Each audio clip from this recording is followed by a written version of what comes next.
Hello friends, so I am Kishan Barai from Barai Overseas। का प्रश्न था कि सर आप जो है वो रीसेंट 800 टन का जो फ्रॉड हुआ है दुबई में उसके ऊपर आप केस स्टडी प्लीज़ बनाइए। और उसके पहले भी एक राइस का स्कैम हुआ था। मेरे ख्याल से ये प्रश्न उन्हीं का हो सकता है जो मेरे स्टूडेंट और क्लाइंट नहीं है, राइट? या फिर ये प्रश्न उनका हो सकता है जिन्होंने मेरे 1 to 20 फ्री वीडियोस नहीं देखे। जो थोड़ा भी नॉलेजेबल है, राइट, वो शायद ये प्रश्न नहीं करेगा कि ये फ्रॉड का केस स्टडी बना हो, क्योंकि उनको पता होगा कि सिस्टम से काम कैसे करना है। दोस्तों, किसी भी पार्टी के सामने आप ट्रेड करें तो आज मैं आपको एक चेकलिस्ट बना के देता हूँ।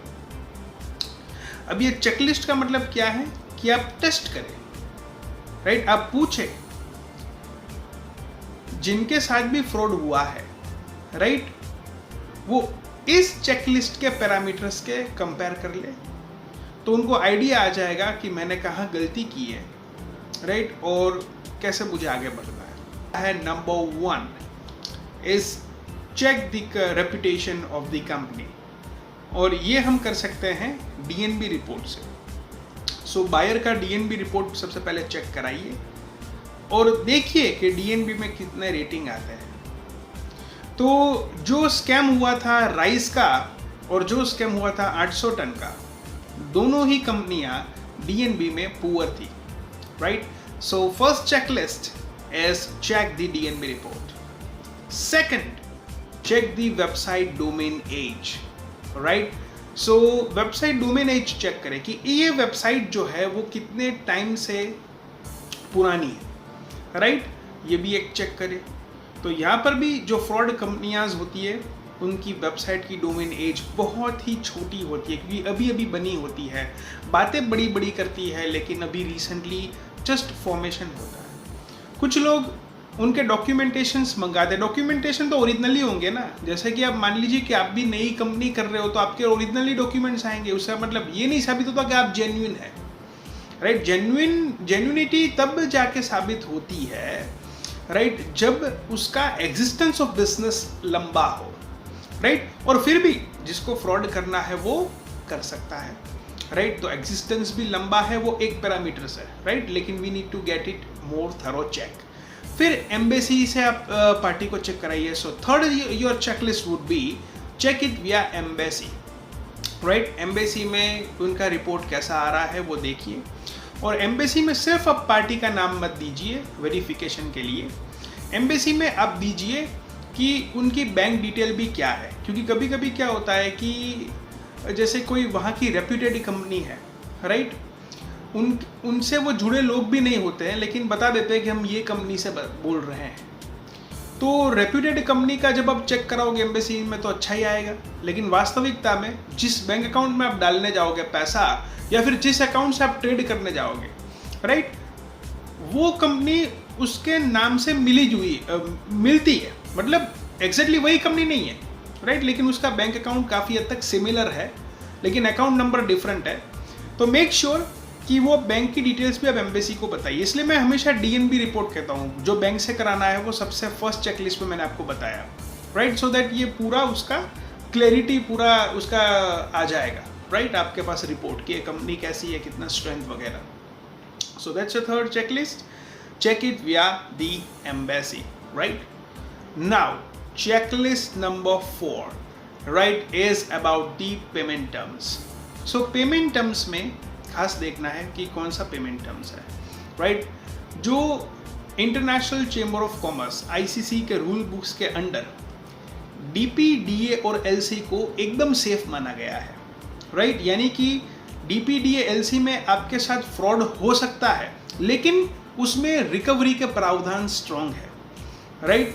तो डीपीडीए एलसी में आप वर्क कर सकते हो। एडवांस तो आपके पास ऑप्शन है ही, अगर मिलता है तो। डीपीडीए एलसी में, राइट, आपको देखना है कि डॉक्यूमेंटेशंस बीएल जो है वो 2 ऑर्डर बना था, यानी कि 2 ऑर्डर ऑफ बैंक बना था बीएल, राइट? फिर आपको ये देखना है कि अगर BL जो है वो डायरेक्ट बना था पार्टी के नाम पे, तो वो डायरेक्ट कुरियर करा गया था कि बैंक से गया था।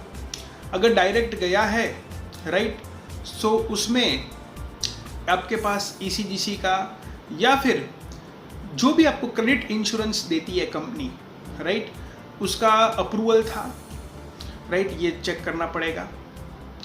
सो मेक श्योर कि what was the payment terms, right.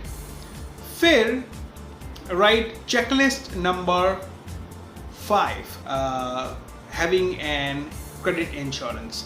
So ECGC, right, ECGC आपके पास होना ज़रूरी है ताकि कुछ भी फ्रॉड हो तो आपको सरकार से पैसा मिल सके। ये मैंने बेसिक्स आपको बताया।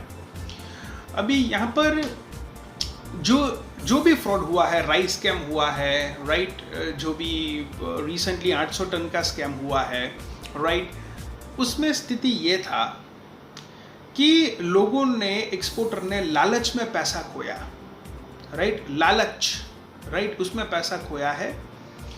सबसे पहले तो ये मान लेना चाहिए कि जो भी पार्टी आपको 10-15% प्रॉफिट देती है यूं ही बैठे बैठे, राइट, और वो भी नई नवेली कंपनी, उसमें मैक्सिमम चांस है कि आपके साथ फ्रॉड ही होने वाला है। ये क्लियर था। OPC फूड्स ने जो रिसेंटली 800 टन का फ्रॉड का केस है, उन्होंने बहुत सारे हमारे क्लाइंट्स को मेल, मैसेज, व्हाट्सएप किया है, क्योंकि जब भी आप एपेडा में रजिस्टर कराते हो अपना अकाउंट, राइट, अपना RCMC, फिर बहुत सारी कंपनियां के कॉल आपको आने सामने से शुरू हो जाते हैं, राइट। लेकिन एक बार जो है अपने मन से, अपने दिल से सोचना चाहिए, राइट, कि सामने वाली पार्टी मुझे क्या देख के ऑर्डर दे रहा है, राइट। एक बार आप ये सोचो कि सामने वाली पार्टी आपको ऑर्डर क्यों देगी, ये आपको माइंड में नहीं आ पा रहा है, इसके कारण ये स्थिति हो रहा है, राइट। अगर मेरे पास कोई भी ऑर्डर आएगा, एक जन मेरे पास आ गया, सर मुझे 100 करोड़ का ऑर्डर आया, मैंने कहा भाई मैं तेरे को 1 लाख का ऑर्डर भी ना दूं, तेरे में ये भी लेवल नहीं है, सामने मैंने बोल दिया, नो डाउट उसको बुरा लगा, लेकिन मैंने सच बोला। अपना लेवल ही नहीं है, अपना वेबसाइट ही नहीं है, अपना मार्केटिंग का स्ट्रेटेजी नहीं है, अपना कोई भी प्रकार का ढांचा क्रिएट नहीं है, डॉक्यूमेंट्स नहीं है, नॉलेज नहीं है, ऐसा कैसे ऑर्डर आएगा? ऐसे फिर फ्रॉड लोग ही आएंगे आपके पास, राइट, और ये फ्रॉड करके चले जाएंगे और आप एक्सपोर्ट बिजनेस को गालियां देते रहोगे और कुछ नहीं होगा, राइट। इसके बाद का मैं वीडियो बना रहा हूँ, राइट, इसी टॉपिक पे बना रहा हूँ, राइट, कि एक्सपोर्टर्स को, एक्सपोर्ट फील्ड को, राइट, ये गालियों की वजह से, राइट, ये सहन करना पड़ रहा है कि आज लोग डर रहे हैं कि एक्सपोर्ट करने में मेरे पैसे तो नहीं डूब जाएंगे, एक्सपोर्ट में तो पैसे डूब ही जाते हैं। उसका कारण मूर्ख लोग हैं, राइट, जो बदनाम करने की कोशिश कर रहे हैं। इसके बाद का मैं वीडियो बनाऊंगा, वो डिटेल में देखिएगा, राइट। तो यहाँ जो मैंने बताए उसमें पहले 2 पैरामीटर में ही वो फेल हो जा रही है कंपनी, मैं आगे क्या डिस्कस करूँ, राइट। तो आप सोचिए, जिसके साथ भी फ्रॉड हुआ है वो उसका डिटेल एनालिसिस करें। मैं नहीं कहता हूँ आपको नहीं करना चाहिए, आपके फ्रेंड के साथ फ्रॉड हुआ है, रिलेटिव के साथ फ्रॉड हुआ है, डिटेल से जानो, राइट, और जो पैरामीटर्स मैंने बोला उसके साथ कंपेयर करो। जो हमारे ऑनलाइन कोर्स में मेरा कंसल्टिंग ले रहे हैं उनको पता है, राइट। इंटरनेशनल ब्रोकर का सिस्टम क्यों बना है? इंटरनेशनल ब्रोकर का सिस्टम इसीलिए बना है कि भाई इंडिया में एक गारंटर है जो पैसा का गारंटी ले रहा है, कल सवेरे वहाँ से पैसे नहीं आएगा तो इंडिया के पर्सन के ऊपर आप भी एक एक्शन ले सकते हो, एडिशनल सिक्योरिटी है, राइट। देखिए, बिजनेस में ऊपर नीचे होता है, ये मैं मना नहीं कर रहा हूँ, लेकिन इंटेंशन अच्छा होना चाहिए। OPC फूड्स का इंटेंशन अच्छा नहीं था, उन्होंने फोन रिसीव करना बंद कर दिया, राइट, उन्होंने किसी को रिस्पॉन्स करना बंद कर दिया, भाग गए। लेकिन यहाँ पर या कोई भी बायर अगर आपको रिस्पॉन्स कर रहा है, राइट, और कह रहा है कि मैं आपको पैसा दूंगा, मैं फंस गया हूँ, मेरा लॉस हुआ है, राइट, उससे पैसे आएंगे, लेट तो लेट आएंगे, लेकिन वो रिस्पॉन्स ही नहीं कर रहा है, right, then you are on danger, you are on danger, शायद आपके पैसे कभी नहीं आएंगे, right. No doubt there are several ways लेकिन हमेशा कहा जाता है prevention is better than cure, right? So prevention लेने आना चाहिए।